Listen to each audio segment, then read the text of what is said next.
So, I was invited to London Film and Comic Con as a cosplay guest, which is genuinely such a dream come true. That is a dream job. I would love to do that full time, go to different cons, but this is the first time it happened, and I was over the moon. Dream come true. And doing so, it gives you a booth, right? So I was able to do my first ever sort of artist alley thing. I've always wanted to start like a small business and trial that out, see how it goes. And I did just that. And this vlog here is how we made the merch, designed the merch, and did it all in the span of like 2 or 3 weeks. I'm always watching small business videos and like working from home vlogs and things like that. And it's always something that I've wanted to dabble in and potentially start doing a small business online at some point. I love making things because I've been watching so many other people do it. I kind of know what works, what doesn't roughly, but this is obviously my first time doing it. I'm always getting crafty, I'm making things.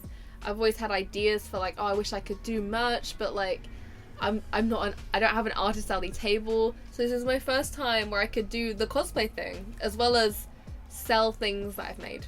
So this was a really good opportunity to put my whole like ideas for what I've wanted to make for years into this booth.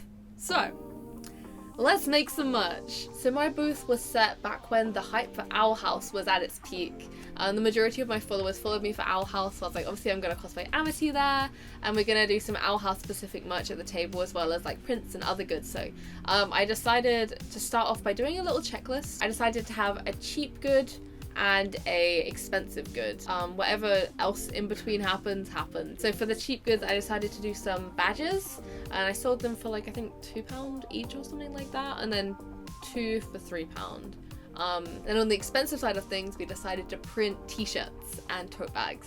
So let's begin. We have a business plan. So I started off with these badge designs. Most of them were Owl House themed. So I did like the palisman characters, but they were like pride palisman, so they had the corresponding flag of the palisman's owner. I also had a Huntlow badge, a Lumity badge, and then badges of the t-shirt designs as well. They went down quite well. I did probably make too many in hindsight.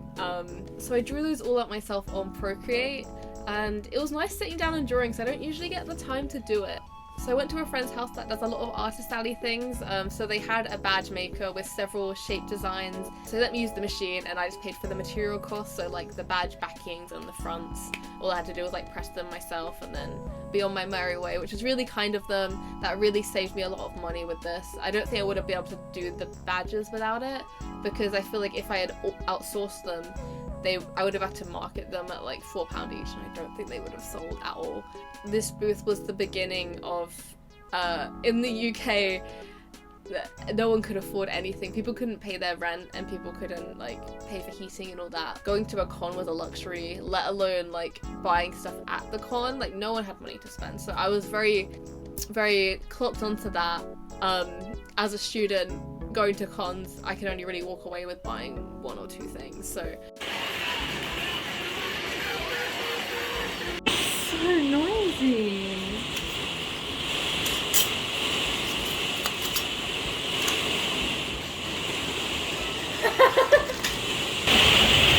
This could have been us. We could have been caught in this. The badges would have been soggy. So we did the badges on a really cheap scale. It was really fun actually making them. I love getting hands-on and doing things like that. And another low ticket item I had was my prints. I think I ended up just like giving them away. I think, yeah, I did free prints if you dropped a follow. London Film and Comic Con isn't like a cosplay heavy event. It's mostly like nerdy normies. They go to meet like the Doctor and like famous actors and things like that. They're not really keyed into the cosplay scene, so it's a good startup for people that are interested in cosplay but they don't know anything about it. So they'll come to your booth and they'll chat to you about what you do, this, that, and the other. So like giving away free prints was a cute little like memento. They dropped a follow, they stayed in the loop, and then they can take a, you know. I also got some new business cards printed. I got too many. I've got so many business cards. Because it was like, I could get 100 or I could get 200 for like a few pound more, and I was like, I'll just get 200, and now I have too many. I feel like cos cards are kind of a thing of the past. Is that just me? People just like add each other on Instagram now rather than like giving out a physical card, I've found, but maybe that's just in the UK, I don't know. Yeah, anyway. So I sorted out all of the low budget things, but in the meantime, before that, I had commissioned a family member who is a really good artist to collaborate on doing some Owl House shirts. So I commissioned them to do a Lumity and a Huntlow design. So as I was doing all of that, they were doing the drawing, and now we're at this point, but we're gonna print the t-shirts. So Newtsip, who was also helping me run the stall, be my person for the day. So when I was like off judging the cosplay contest or so on at the booth, we did a lot of this together. Newtsip knew someone that is in the loop with a printing service in London, so which was I was really lucky to have, otherwise there probably wouldn't have been any t-shirts. London Print Services, they were amazing. They let us go in for the day, or 2 days actually. They were so lovely. They give us a rundown of the machines, give us an example, and then we just stuck at it for the day, printed everything out ourselves. So one of the main things is I like to be quite ethical with the things I make. Like I don't like to outsource as much and be as wasteful. So we had a chat with the owner and we were working with dead stock. So obviously as like a really long running company, you've slowly had an abundance of like extras for printing. Like say if someone has commissioned 25 t-shirts but you can only order in bundles of 10, so like maybe they had to order 30, so they had like 5 remainder. So I was working with a lot of the dead stock remainder for these t-shirts, so I got a really good deal on these. Amazing, immaculate. I really did want to make everything very size inclusive, but because I was working with the dead stock, I couldn't quite do that as much as I'd hoped, but I did try to have a variety. I had some extra small to XL, but the XLs did run quite big. I'm usually like a medium in shirts, but I had to wear a small, so they're quite like wide shirts. So I did feel like it was quite inclusive to the best of my ability, and we could only have a limited amount because obviously I can only keep so much under a table, and I didn't want to be stuck with loads of merch that could potentially not sell.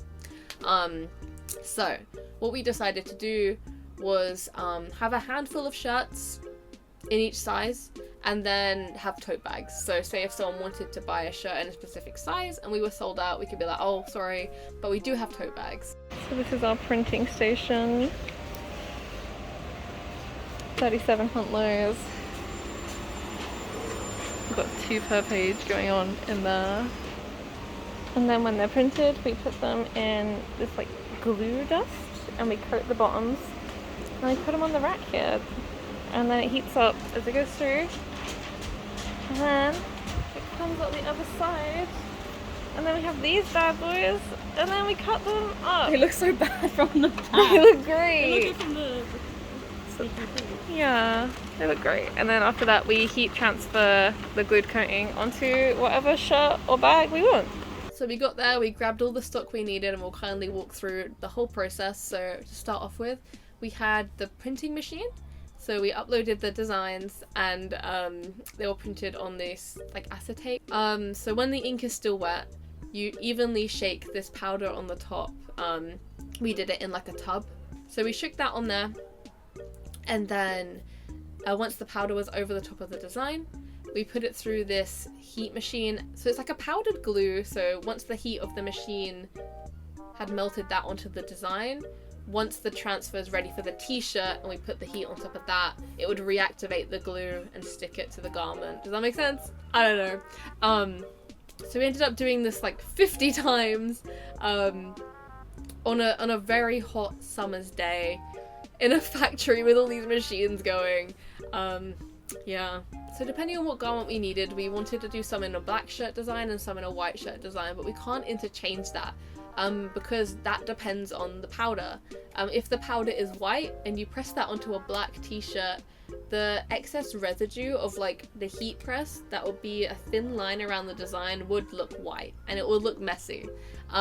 So we had to decide in that moment what color design goes on what shirt. So we decided to put all of the Lumity onto the white powder to put on a white t-shirt, and all of the Huntlow on the black powder for the black t-shirts. Does that make sense? And because we printed 2 on each ink print, we had to cut them, round them, cut them in half, ready for printing. So it was a really long process. It was very rewarding though. It was nice to like physically make something. We had printed all of Lumity, printed all of Huntlow, cut them all out, and decided that's enough for the day. We are on day 2 of the prints. These are industrial. We are ready. We're so close to getting all of the PPTGs done. And then we're gonna print these on shirts. I can't wait to print. Today's work begins. We've only got to do 10 more prints of these and then we can get started on the pressing. So for the heat press, it was this square machine. So there is space for a garment, so like a t-shirt, a tote bag, whatever you're printing on. You lay it down and you decide where you want to put the print. Do you want it to be like quite high up, quite low down? And then I taped the corners where it doesn't like hit the design. Then on top of that, I put some heat-proof paper. If you've ever done like, you know, hammer beads with an iron, that kind of paper, just so there's a barrier between the design, and the design's printed on like plastic acetate. You don't want it to like melt to the iron. So need that barrier there. You bring the heat machine down and then you let it cook, and for about 5 seconds it'll beep at you when it's ready, and then you release it and you take your garment out. When it cools, you can peel the design up from like a very specific angle, and then it'll peel up really well and you're all good. And I did that 50 times and it was great. I was really enjoying myself. It felt very rewarding in a way, just like making multiple of these things. Felt like a machine myself. So we did all of the t-shirts, then we did all of the tote bags, and when I had run out of the tote bags, it turns out we had some transfers left over, so we were on a mischievous hunt to find something that we wanted to print for ourselves in the dead stock. I found this like big hoodie, which I thought would be nice and comfy, and then Ed had this like grey jacket which they liked, and then we decided to get like these little pullover jumpers, crop them, and then put designs up the sleeves, which was really cool. And then we were done, we packed up, we went home, we thanked them, we paid them, and a huge thank you to London Print Services for helping us out for this event in such a short time frame. I don't think we could have done it without you, or at least my booth would be very sad looking. So a huge thank you to them, and if you want to get custom t-shirts, their quality is really good. Genuinely, I haven't had any issues with the t-shirt. I should have worn it for this video. Why am I not wearing my own merch? But you'll see it in the overlays. And a huge thank you to PJ who did the designs for the shirts. It was so nice to see people like absolutely adore the art on the shirts. So at this point we were absolutely ready for con with our merch. We had packed it all away, but we didn't have any signage. So we made these little like signs the night before with like our chalk markers and Posca pens and all that. What are we doing, Cat Noir? Well, we are prepping for the table. We have lots of bits, little framey bits, little pin boards, little scan, lots of paper and cookies. No one needs him. Hello, random chalkboard we found on the side of the road. Yay! Yeah. So after we had made all the signs, we were all ready for the con, so we packed it all up, and we packed all our cosplays up. We got in the car and we got to the event and we started setting up. I'm gonna have a whole convention vlog coming out about that, so if you're interested in seeing how the event went and what it was like being a cosplay guest for the first time at an event, it was really fun and I really enjoyed that con, and I'd love to go back at some point. It was so good. So thank you so much to London Film and Comic Con for inviting me over.